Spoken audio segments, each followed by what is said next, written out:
మనది రైతుల పక్షపాత ప్రభుత్వం నేను ముందే చెప్పిన. మావిగన్ అని చెప్పి రెండో ఆలోచన కూడా చెప్పిన.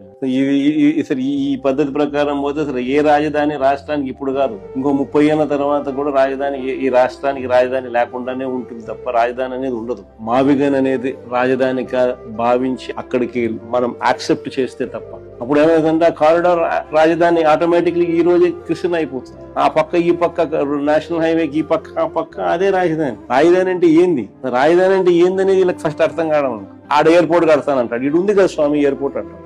ఆడ నీకు ఆడ పోర్ట్ లేదు, సీ పోర్ట్ లేదు, ఇటు ఉంది కదా నేను సీ పోర్టు అని చెప్పి మచిలీపట్నం అని చెప్తాను. రాజధాని అంటే ఏంది? సీ పోర్ట్ అనేది అక్కడ ఉంది, ఎయిర్పోర్ట్ అనేది గన్నవరంలో ఉంది, మీకు నేషనల్ హైవేలు 4 నేషనల్ హైవేలు జంక్షన్లు అక్కడే కలుస్తున్నాయి, 3 రైల్వే స్టేషన్లు ఉన్నాయి, గుంటూరులో ఉంది, విజయవాడలో ఉంది, మచిలీపట్నంలో ఉంది, మెడికల్ కాలేజీలు అన్నీ ఉన్నాయి, ఇన్స్టిట్యూషన్స్ అన్ని అన్నీ ఉన్నాయి. రాజధాని అంటే ఏంది? ఇవన్నీ నువ్వు మళ్ళా కడతానంటావు, నువ్వు మళ్ళీ 0 నుంచి స్టార్ట్ చేస్తానంటావు, దానికి మళ్ళీ రోడ్లు లేని చోట రోడ్లు వేయాలంటావు.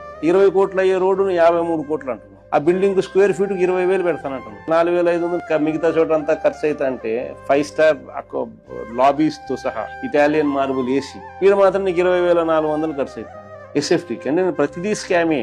ఏం జరిగినా కానీ రాజధాని పేరిట నువ్వు స్కాములు చేసేదాని కోసం అని చెప్పి నిరంతరం ఇక్కడ ఏదో ఒకటి జరిగించే కార్యక్రమం ఇక్కడ చేస్తావు.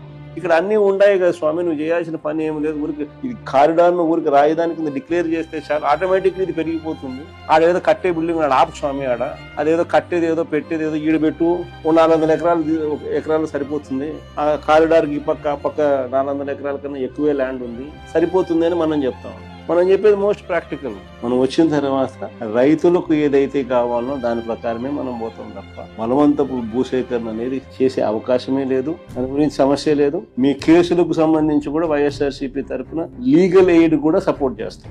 మన పార్టీ లీగల్ వింగ్, మనోహరన్న వీళ్ళంతా కూడా పూర్తిగా, సుధాకర్ మనోహరన్న అందరూ కూడా పూర్తిగా ఇన్వాల్వ్ అయ్యి మీకు అన్ని రకాలుగా మీ తరఫున కేసుల్లో కూడా మీ తరఫున కూడా వీళ్ళు వకాల్తా పుచ్చుకొని మీకు సపోర్ట్ గా కూడా నిలబడతారు.